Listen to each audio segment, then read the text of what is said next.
Hello YouTubers, let's have a look what we've got in this little tin. Wow, let's go through these. This looks good. Okay, air raid precautions number 3, medical treatment of gas casualties. Air raid precautions number 2, anti-gas precautions, first aid for air raid casualties. That's number 2. We've got 2 and 3. This is a thinner number 2.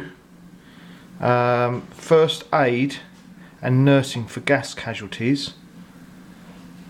And that's odd, because that's a 3rd edition. Air raid precautions number 2, 1st edition. They've obviously changed the name. It's interesting. Air raid precautions number 12 for animals. Good. Air raid precautions number 6 in factories and business premises. Sounds boring. There's a number 1, personal protection against gas. We got a 1 yet? No. A 4A, decontamination of clothing, including oilskin, anti-gas clothing and equipment from blister gases. That's exciting. Another number 1. Where should we put that one? On top of that one there. Another number 1. Air raid precautions number 1. Another. We got here, number 7, anti-gas precautions for merchant ships.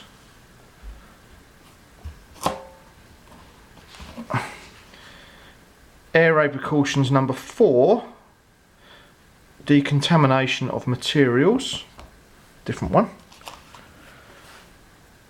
Number 14, the Fire Guard's Handbook.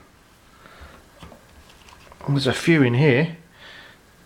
Number 9, incendiary bombs and fire precautions. Getting a few here, aren't we?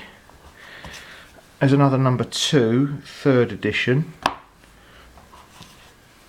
Pamphlet number 2, respirators. The duties of air raid wardens, handbook number 8.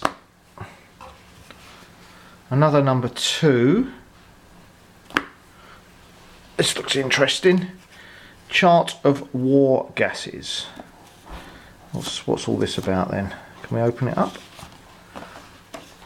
Wow. War gases. What else have we got? Training in first aid for civil defence purposes. Okay.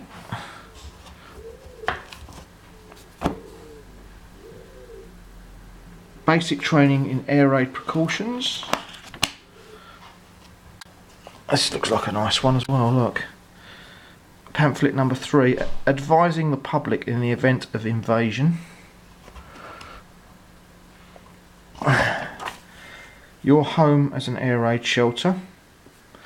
Check out my other YouTube videos, because I happen to have an air raid shelter in my back garden that is looking good.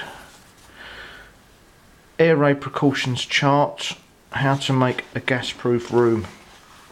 Look at that. That's something, isn't it?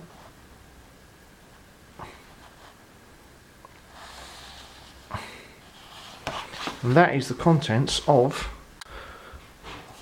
this little tin.